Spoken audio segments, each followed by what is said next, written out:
Good morning. हम लोग accounting for incomplete records के बारे में पढ़ रहे हैं और उसके अंतर हमने ये देखा कि ऐसा व्यवसाय गृह या ऐसी कंपनियां जो कि डबल एंट्री सिस्टम से अपने अकाउंटिंग फॉलो नहीं करती हैं, केवल कैश बुक के आधार पे और पर्सनल अकाउंट के आधार पर अपने अकाउंटिंग फॉलो करती हैं। तो इस प्रकार के जो अकाउंटिंग फॉलो करके वो अपने फाइनेंशियल पोजीशन जो बताती हैं उसे हम एक्यूरेट फाइनेंशियल पोजीशन नहीं कह सकते हैं या ट्रांसपेरेंसी नहीं कह सकते हैं। तो ऐसी स्थिति में यदि हमारे पास अपूर्ण लेखे हैं, अपूर्ण लेखे माना जहाँ पे सिंगल एंट्री सिस्टम फॉलो किया जाता है, जिसमें हम खर्चों के संबंध में या आयों के संबंध में कोई विशेष अकाउंट नहीं खोलते हैं, केवल पर्सनल अकाउंट और कैश अकाउंट खोलते हैं। तो ऐसी स्थिति में हमारे लेखे एक तरह से अपूर्ण हो जाते हैं। अपूर्ण लेखों के द्वारा हमने P&L कैसे निकाला इस बारे में हम पिछले वीडियो में पढ़ चुके हैं।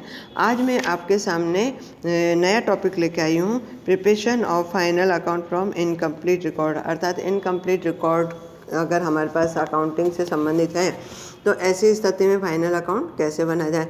अब बात ये आती है कि फाइनल अकाउंट बनाने के लिए सबसे पहले हमें ट्रेडिंग अकाउंट में जाना पड़ता है और ट्रेडिंग अकाउंट में हमारे पास जो 5 आइटम्स हैं, opening stock, closing stock, purchase, sales and direct expenses, जिसमें अपन वेजेज भी शामिल कर सकते हैं। तो ऐसी स्थिति में इन सबको फाइंड आउट करने के लिए हमें इनकम्प्लीट रिकॉर्ड से विभिन्न प्रकार की जानकारियाँ प्राप्त करनी होती है और विभिन्न प्रकार की जानकारियाँ प्राप्त करने के लिए जो क्वेश्चन होगा उसके अकॉर्डिंग हम ये देखेंगे कि वर्ष भर में कितना कैश परचेज हुआ है, कितना कैश सेल्स हुआ है। इसी प्रकार से डेटर्स अकाउंट और क्रेडिटर अकाउंट का जो हमें इंफॉर्मेशन दी हुई होगी उसके अकॉर्डिंग हम credit purchase and credit sales निकालेंगे और क्रेडिट सेल्स और क्रेडिट परचेज में कैश परचेज और कैश सेल्स डाल करके हम टोटल सेल्स और टोटल परचेज फाइंड आउट करेंगे। इसी प्रकार से ओपनिंग स्टॉक, यदि पिछले वर्ष के डाटा दिए हुए हैं या इन्फॉर्मेशन दी हुई है तो पिछले वर्ष का क्लोजिंग स्टॉक होगा, वह हमारे लिए क्या हो जाएगा, ओपनिंग स्टॉक हो जाएगा। और क्लोजिंग स्टॉक के लिए हमारे पास किसी न किसी प्रकार का बुक में या क्वेश्चन में इंफॉर्मेशन दी जाएगी। तो जब कभी हमें फाइनल अकाउंट बनाना है तो सबसे पहले ट्रेडिंग अकाउंट बनाना पड़ेगा, फिर P&L अकाउंट बनाना पड़ेगा। P&L अकाउंट से संबंधित ही विशेष रूप से लेखे नहीं किए जाते हैं अपूर्ण लेखा प्रणाली के अंतर्गत या एकरी लेखा पद्धति के अंतर्गत। तो ऐसी स्थिति में जो हमारी कैश बुक पड़ी है उसके अंतर्गत कितना हमें आय प्राप्त हुई है, कितना व्यय हुआ है, इन सब की इन्फॉर्मेशन लेकर के हम लाभ हानि खाता के संबंध में विभिन्न मदों को ढूंढने की कोशिश करते हैं। और इसके बाद में अगर आप ये देखें कि टोटल डेटर्स और टोटल क्रेडिटर के आधार पर हमारे पास टोटल परचेज और क्रेडिट परचेज और क्रेडिट सेल्स आ जाती है, तो टोटल डेटर्स और टोटल क्रेडिटर के संबंध में जितना भी हमें बैलेंस दिए हुए हैं, कैश रिसिप्ट फ्रॉम डेटर्स दिया हुआ है, BR receipt from discount allowed दिया हुआ है, तो इसके आधार पे हम डेटर्स अकाउंट बनाएंगे। इसी प्रकार से क्रेडिटर का अकाउंट भी बनाएंगे। क्रेडिटर के बैलेंस लिखने के बाद में अगर हमने क्रेडिट परचेज की है, इसी प्रकार से यदि हमने क्रेडिटर को किसी प्रकार का क्रेडिटर से डिस्काउंट रिसीव किया है, तो ये सभी मदें जो हमें क्वेश्चन में मिलेगी उसके आधार पर हम डेटर्स एंड क्रेडिटर अकाउंट बना करके credit purchase and credit sales निकालेंगे।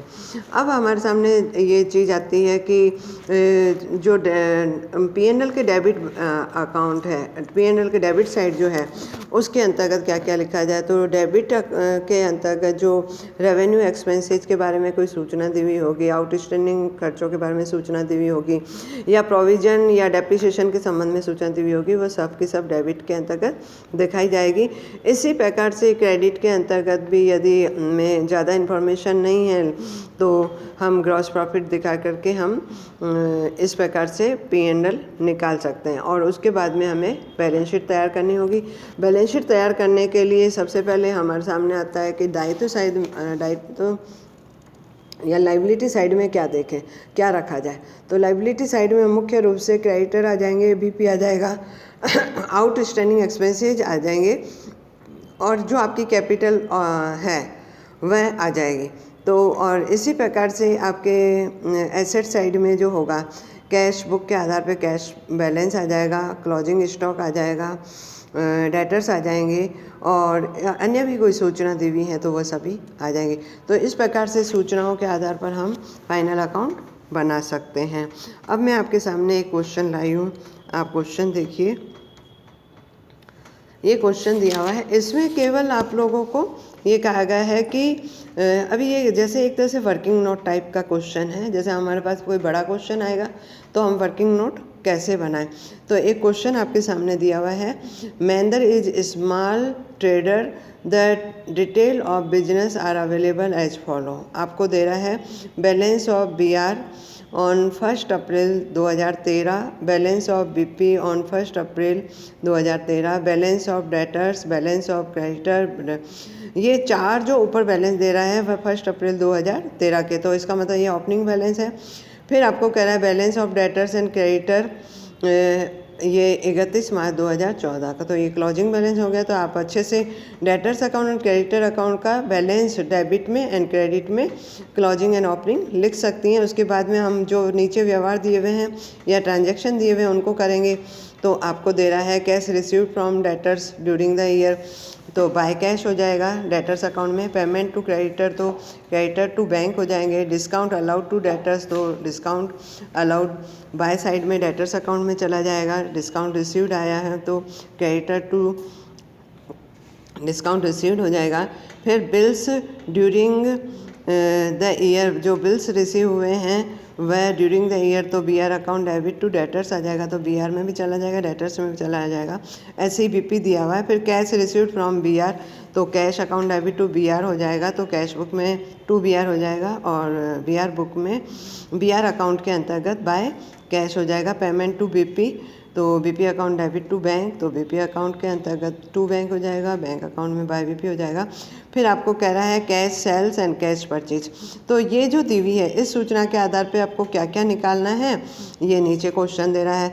Amount of total purchase, total purchase कैसे निकलेगी, आपको कैश परचेज तो दी हुई है 1,50,000 और क्रेडिटर अकाउंट खोलेंगे तो उसके आधार पर आपको जो क्रेडिट परचेज दी हुई होगी उसमें हम जोड़ देंगे क्रेडिट परचेज और कैश परचेज।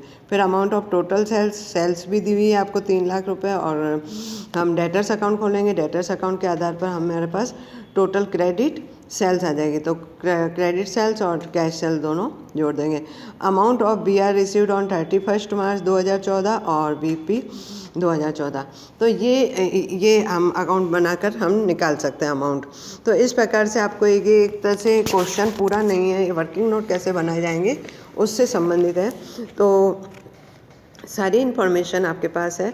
आप टोटल क्रेडिटर अकाउंट खोल दीजिए।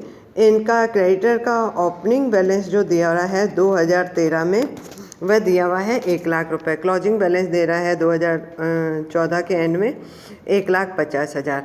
इसी प्रकार से आपको कैश का दिया हुआ था पेमेंट ऑफ, ये दे रहा है कैश से पहले आपको पेमेंट टू क्रेडिटर 5 छठे पॉइंट पे दे रहा है, पेमेंट टू क्रेडिटर दे रहा है 2,50,000। फिर आपको डिस्काउंट जो मिला है वह आपको दे रहा है 15,000 और 10,000 और इसके बाद में जो आप BP जो दिए हैं क्रेडिटर टू BP हो जाएंगे आपके 50,000। तो क्वेश्चन के अकॉर्डिंग हम देखेंगे तो बाय बैलेंसिंग फिगर में बाय परचेज कर देंगे 3,60,000 रुपये। 3,60,000 रुपये क्रेडिट परचेज हो गई और कैश परचेज हो गई आपकी 1,50,000, तो टोटल परचेज हो गई 5,10,000। इसी प्रकार सेल्स के आधार पे सेल्स निकालने के लिए टोटल डेटर्स ले लीजिए। तो ओपनिंग डेटर्स आपको दे रहे हैं, ओपनिंग डेटर्स हैं 2 लाख, ठीक है। क्लोजिंग डेटर्स आपको दे रहा है 3 लाख और इसके बाद में कैश रिसिप्ट फ्रॉम डेटर्स दे रहा है आपको 4 लाख रुपए। फिर डिस्काउंट अलाउड दे रहा है आपको 15,000 और BR रिसीव्ड जो दिए हुए 80,000। तो इन सब का बैलेंसिंग फिगर निकाल लीजिए और टोटल सेल्स आ जाएगी। तो ये क्रेडिट सेल्स आ गई आपके 5,95,000। 5,95,000 में 3 लाख आप कैश सेल्स जोड़ दीजिए तो 8,95,000। इसी तरह से BR अकाउंट बनाना है और BP अकाउंट बनाना है। तो आपसे लास्ट में ये पूछा गया है कि amount of BR received, BR से हमें कितना रिसीव्ड हुआ है। तो आप ओपनिंग बैलेंस क्लोजिंग बैलेंस लिख लिया और हम कॉन्ट्रा एंट्री कर देंगे डेटर्स वाली, क्योंकि BR मिले हैं 80,000 के। तो BR account debit to debtors 80,000, तो बैलेंसिंग फिगर कैश आ जाएगा 50,000। इसी प्रकार से बीपी का भी कैश निकालना है, तो दोनों बैलेंस निकालने के बाद में क्रेडिटर टू बीपी हो गया और कैश आ जाएगा 30,000 के लेवल। इस प्रकार से हमें वर्किंग नोट बनाने पड़ेंगे और वर्किंग नोट बनने के बाद ही आप क्वेश्चन सॉल्व कर पाएंगे। तो मैं अगला क्वेश्चन आपके सामने लेके आई हूँ और अगला क्वेश्चन है आपको दे रहा है, आप पढ़िए अच्छे से। इसमें कह रहा है दामोदर 31 मार्च को समाप्त होने वाले वर्ष के लिए लाभ अपने व्यापार और लाभ हानि खाता और उसी दिन का चिट्ठा बनाने को निर्देशित करता है। अभी ये कब कर रहा है? 31 मार्च 2014 को।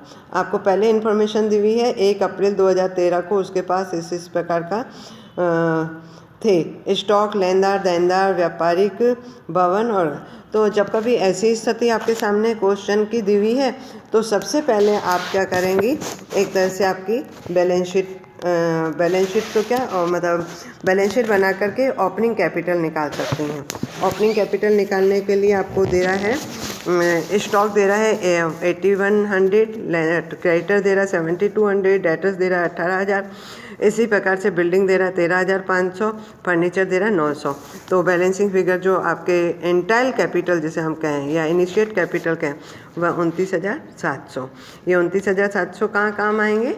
जब हम profit before salary and interest निकालेंगे तब वहाँ पर आपको काम आएगी। अच्छा, नेक्स्ट आपको पहली लाइन आपकी ख़त्म हो गई और पहली लाइन से आपके ओपनिंग कैपिटल निकल गई। फिर वर्ष भर में रोकड़ के विश्लेषण से आपको ये ज्ञात हुआ, आपके कैश बुक खोलनी पड़ेगी और कैश बुक के लिए आप नेक्स्ट पेज पे आ जाइए। कैश बुक में आपको ये दे रहा है कि सबसे पहले बैलेंस दे रहा है बैंक ओवरड्राफ्ट का 3600, तो बाय बैलेंस बीडी लिख दीजिए 3600 रुपये। इसके बाद में डेटर से रिसीव्ड है तो 2 डेटर्स हो जाएगा। फिर नगद विक्रय है तो 2 सेल्स हो जाएगा। क्रेडिटर को पेमेंट है तो बाय क्रेडिटर हो जाएंगे।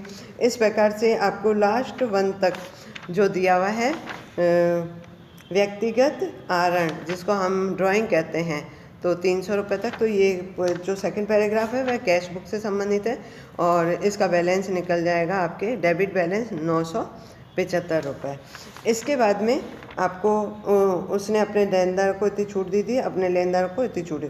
तो हम डेटर्स अकाउंट देखेंगे। ओपनिंग डेटर्स हैं 18,000 बुक में दिया हुआ है पहले पैराग्राफ में, और ओपनिंग क्रेडिटर्स आपके दिए हुए हैं 7200। ये बैलेंस लिख देंगे ओपनिंग डेटर्स का डेबिट में और क्रेडिटर का क्रेडिट साइड में। इसके बाद में आपको ये देना है कि इन्होंने क्या किया है वह चीज़ अपन देख लेते हैं। सबसे पहले ये छूट दी है तो बाय डिस्काउंट हो जाएगा 1350 और 2 डिस्काउंट हो जाएंगे 900 रुपये। फिर लास्ट में ये कह रहा है कि 31 मार्च 2014 को स्टॉक 2000 डेटर्स का क्लोजिंग बैलेंस दे रहा है। क्लोजिंग बैलेंस डेटर्स का दे रहा है 20,100। तो आप देखो ओपनिंग स्टॉक डेटर्स में आ जाइए। ओपनिंग स्टॉक था कैश रिसीव्ड जो दिए हुए हैं 22,500। ये 22,500 आपको क्वेश्चन में दिया हुआ है। नगद डेटर से प्राप्तियाँ मतलब कैश फ्रॉम डेटर्स 22,500। तो आपका डेबिट के अंतर्गत बैलेंसिंग फिगर सेल्स हो जाएगा जो क्रेडिट सेल्स कहलाएगा। अब क्रेडिट सेल्स आपका 22,500 है और आपका कैश सेल्स भी इसमें दिया हुआ है। कैश सेल्स दे रहा है 6,000 रुपये, तो टोटल सेल्स हो जाएगी 31,950। इसी प्रकार से आपको टोटल क्रेडिटर अकाउंट भी बनाना है। तो इसमें आपके सारी माध्यमों का एडजस्टमेंट करके क्रेडिट परचेज आ गई 13,200 और कैश परचेज है 3,750। इसको जोड़ेंगे तो 16,950। तो इस प्रकार से ये वर्किंग नोट बन गया। अब हम वापस पहले पेज पर आते हैं जिसमें आपके ट्रेडिंग अकाउंट बना हुआ है। ट्रेडिंग अकाउंट में सबसे पहले ओपनिंग बैलेंस आपने वर्किंग नोट की पहली बैलेंस शीट में लिखा है 8100। परचेज अभी आपने लिख ही ली थी। वर्ष भर में जो खर्चे किए गए वो कैश बुक से ले लेंगे। कैश बुक से लेने पे हमें पता पड़ेगा कि वेजेज एंड सैलरी 2700 रुपये है।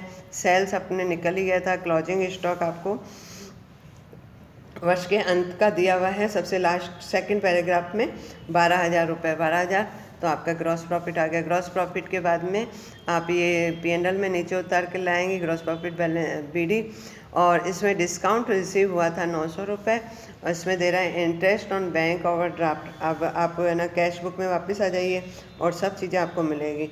ये आपको 150 दिए हुए हैं। फिर आपको जर्नल एक्सपेंसेस दे रहे हैं 225, और इसमें दे रहा है फिर आपको रेंट एंड रेट्स 3600 रुपये, डिस्काउंट अलाउड 1350 किया था। और सबसे लास्ट लाइन में आपको दे रहा है फर्नीचर और बिल्डिंग पर 5% डेप्रिसिएशन काटना है। तो डेप्रिसिएशन हो जाएगा फर्नीचर पे 45 रुपीज़ और बिल्डिंग पे हो जाएगा 675। ये बिल्डिंग की वैल्यू है आपके पास 13,500 और फर्नीचर की वैल्यू है 900 पर 5% और 13,500 पर 5%। फिर प्रोविज़न फॉर डाउटफुल डेब्ट्स के लिए भी नीचे की लाइन में दिया हुआ है कि 1440 का बनाना है। इंटरेस्ट ऑन कैपिटल, आपकी इंटाइल कैपिटल जो थी 29,700, इस पे आपको 6% से इंटरेस्ट ऑन कैपिटल निकालना है, तो आपका नेट प्रॉफिट आ जाएगा। ये नेट प्रॉफिट हम बैलेंस शीट में ट्रांसफ़र कर देंगे। बैलेंस शीट के अंतर्गत आ जाइए। इसमें दे रहा है BP आपको 1200 रुपये, सबसे सेकेंड लास्ट पैराग्राफ में BP 1200 रुपये, क्रेडिटर 5100 रुपये, और इसके बाद में जर्नल एक्सपेंसेज आउटस्टैंडिंग जो दिए हुए हैं 120 रुपये। फिर आपके आ जाएगा आउटस्टैंडिंग जो जर्नल एक्सपेंसेज है वो ऊपर भी हमने जर्नल एक्सपेंसेज में जोड़े हैं। फिर इंटाइल कैपिटल 29,700, इसमें इंटरेस्ट ऑन कैपिटल जोड़ दिया, प्रॉफिट जोड़ दिया और लेस ड्राइंग कर दी, तो आपकी वैल्यू आ जाएगी 38,895 रुपये। अब एसेट साइड में cash at bank, cash book बनाने से या कैश अकाउंट बनाने से 975 प्राप्त हुए थे। डेटर्स 20,100 क्लोजिंग बैलेंस क्वेश्चन में सेकंड लास्ट पैराग्राफ में दिया हुआ है, उसमें से 1440 घटाने स्टॉक दिया हुआ है फर्नीचर में से और बिजनेस प्रेमिजेज में से डेप्रिसिएशन घटा करके ये दिया। तो इस प्रकार से बैलेंस शीट बने। तो आप ये कह सकते हैं कि जो इनकम्प्लीट रिकॉर्ड है उसे हम फाइनल अकाउंट भी तैयार कर सकते हैं। Thank you.